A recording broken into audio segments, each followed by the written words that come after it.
Hello and welcome to StudyIQ. In this lecture, we will be discussing about Make in India. We will discuss about the achievements of Make in India, what are the challenges and what are the way forward. So let us start. Before we move on to the session, let me give you a brief idea about what is Make in India. In the month of September 2014, the Prime Minister Narendra Modi had announced the ambitious policy of Make in India. And according to the Make in India policy, the centerpiece of this Make in India was the National Manufacturing Policy. So, National Manufacturing Policy was given the utmost importance. According to the National Manufacturing Policy, the aim of this policy was to increase the share of the country's GDP in manufacturing from 16% to 25% by the year 2022. So, at present or when this was announced, the percentage of GDP contribution by the manufacturing sector was 16%, and according to the policy, it aims to increase the contribution of GDP from the manufacturing sector to 25% by the year 2022. Another target of this policy was to create 100 million more jobs. So, addition of 100 million jobs by the year 2022. So, these were the two most important targets of this policy. And this policy also sets out 11 concentration areas. So, 11 concentration areas, which means 11 sectors which are to be given more concentration or more attention. And also there were 25 focus sectors. So, addition to 11 concentration areas, there were 25 more focus areas, which means those areas which can give good results and which needs more focus. For example, automobile sector. Automobile sector has huge scope and also this sector needs more focus. Other sectors like defense manufacturing or medical equipments, etc. were also included in the focus areas. So, 11 concentration areas and 25 focus areas. As we said, this was introduced by the Prime Minister in the year 2014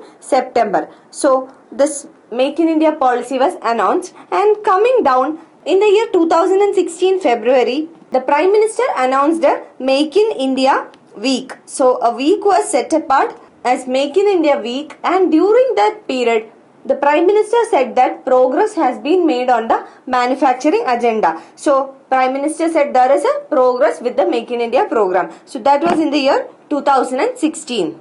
Again, in 2017, the Parliamentary Standing Committee on Finance. So, Parliamentary Standing Committee on Finance, this committee issued a report questioning the impact and implementation of the Make in India initiative. So, the Parliamentary Standing Committee on Finance asked the Parliament in order to give an answer on what are the impact and what is the implementation of the Make in India initiative, or what is the progress Make in India has made, what are the contribution it has given to the economy. And as an answer to the Parliamentary Standing Committee on Finance, the DIPP suggested or cited a number of measures have been taken under the Make in India initiative. So, now coming to the Make in India initiative, Make in India initiative has three main targets. So, if we look at the important targets of Make in India, it can be divided into three.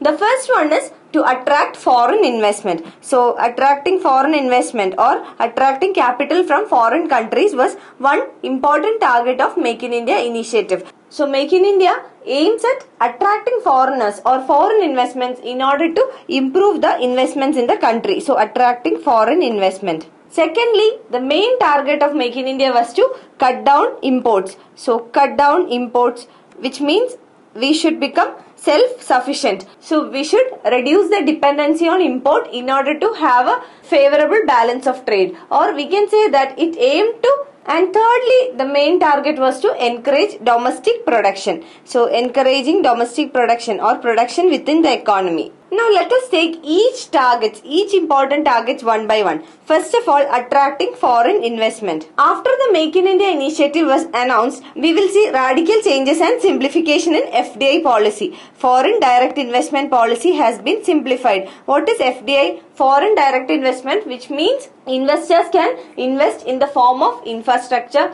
technology, etc. So, this is a kind of direct investment where the investor makes investments in infrastructure or the technology itself. So, we will see there has been simplification in the FDI policy, and this simplification has led to making India one of the most open economies in the world. The FDI limits have been liberalized. What does it mean? It means that earlier the FDI limit was set a certain cap. Now there is no cap, or it has been liberalized. Most of the sectors are given 100% FDI, and you will also notice that Foreign Investment Promotion Board was also abolished.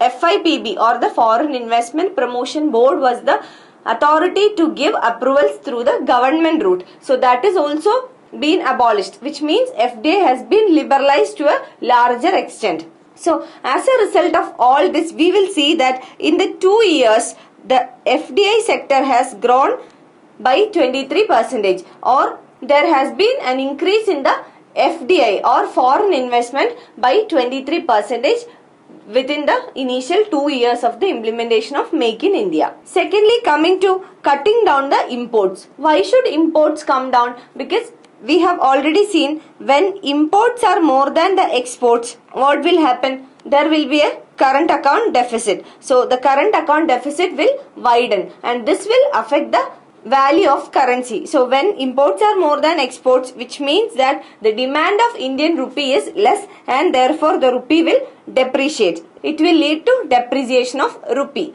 and the forex reserves of the country also will come down, and it will have serious implications. So for any economy, the economy must focus on improving the exports and cutting down the imports. But here we will notice that the non-oil imports of our country has gone up. Why non-oil imports? Because oil is an essential commodity and we are highly dependent on imports for our oil requirements. But non-oil imports are not a necessity in the country. So non-oil imports has gone up means the imports of the country have gone up.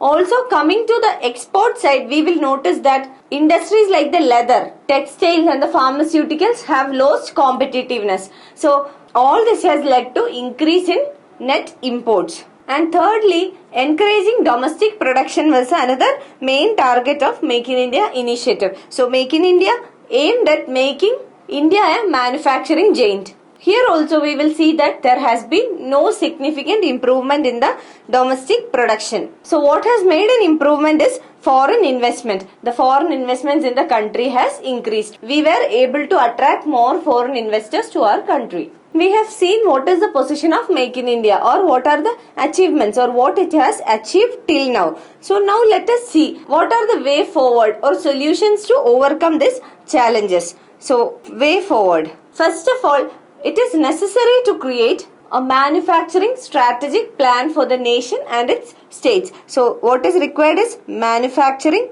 strategic plan. There is always a difference between plan and a policy. So Make in India is a policy initiative from the side of the government. So policy will give some targets like 25% GDP contribution from the manufacturing sector, or creating additional 100 million jobs by the year 2022. So these are all targets and this is given under the policy. But plan is entirely different from policy. So plan is something which translates policies into action. So plan discusses how we can achieve it or what are the means to achieve it, etc. So under plans there will be a few more things included, like the key result area. So which means who will give results. Example, infrastructural development. If there is infrastructural development, it will provide results. Key drivers, like the critical factors or sources which can help us achieve the target. So key result will be there. Key drivers will be there. In case of key drivers, we already said automobile sector, it has large scope. So it can give a competitive advantage. Also under a plan, it will be specified who will be the key partners. Key partners, for example, who are mutually beneficial for us. Example, the US. US and India, they are mutually beneficial to each other. So such things will be mentioned in a plan. But in a policy, all these things need not be there. So crafting a national manufacturing strategic plan is very important. And who will make this plan?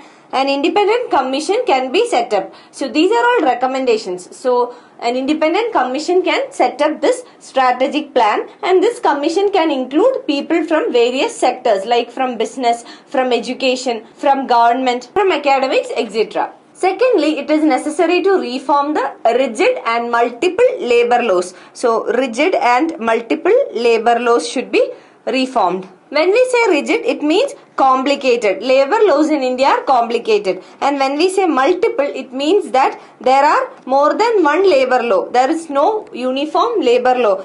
If we take the example of India, we have 44 central laws and around 160 state laws for labor. So this has made labor laws very complicated. For instance, extensive approvals are required for hiring and firing of labor in India.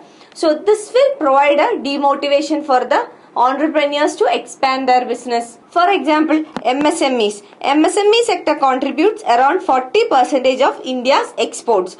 Because of the rigid labor laws, they have a tendency to stay small. They are not motivated to expand their businesses. They are not able to make use of the economies of scale. If we take a case study of the Bangladesh garment sector, the garment manufacturing industries are of larger size. So, because of the large size of the manufacturing industries, they are able to make benefits of division of labor. They are able to make benefits out of formal credit, labor welfare, etc. So they can immensely grow, and this will add on to the exports of the country. So if the size of the firm is large, if we take the Bangladesh case study, from their example we will understand that if the size of the firm is large, they can make utilization of the division of labor, they can have access to formal credit, the wages of the labor will increase, which will add on to standard of living of the people, and exports also will increase because the production is high. They can also make use of economies of scale. So in India, what happens? The firms are not motivated to grow or expand their business because of the rigid labor laws. So one suggestion is that a common labor code is required. Like the GST, we have a common tax structure. Likewise, we need a common labor code also. A common labor code is required. Thirdly, another suggestion is that the state governments, if they follow the DIPP guidelines,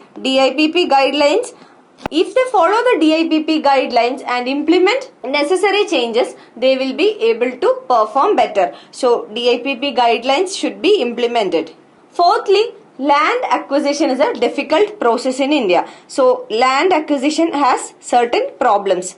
The cost of the land is very high, and it is also difficult to acquire land because of many processes involved, and this leads to increase in the cost of production for the entrepreneur. So if a person wants to start a business, he is not able to acquire land, the land cost is high, or it is difficult for him to go through the processes and then acquire land, which means the cost of production for the entrepreneur goes up, and this demotivates the entrepreneur to invest in business. So what is the solution for this? The solution can be to set up a land bank corporation. Land bank corporation. What is a land bank corporation? Land bank corporation should give detailed audit of government land available. So it gives details about the government land that is available. There must be some land available with the government which is unused. So whatever land the government has unused, this land bank corporation should be giving a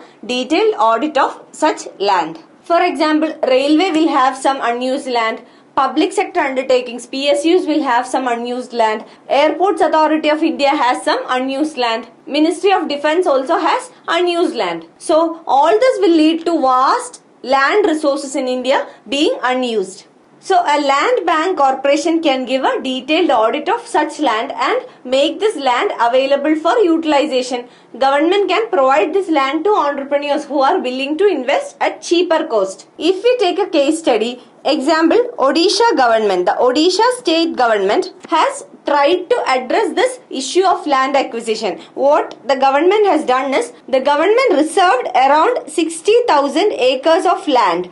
So this 60,000 acres of land were reserved under the land bank project. So a land bank project was created, and this land was reserved under this, and The entrepreneurs who are willing to make investments were allotted this land at cheaper cost. So this legislation by the Odisha state government came after they lost the POSCO investment. So we have already discussed in a previous lecture about the POSCO investment, how it was difficult for the POSCO company to acquire land in the state of Odisha, and this led to the government in making this legislation. So in short, we can say that the investors should be incentivized in order to invest more. So when the investment in the economy goes up, manufacturing in the economy also increases, jobs will be created in the economy, and these two are the main targets of Make in India program. So incentivizing investors or promoting them to invest is necessary.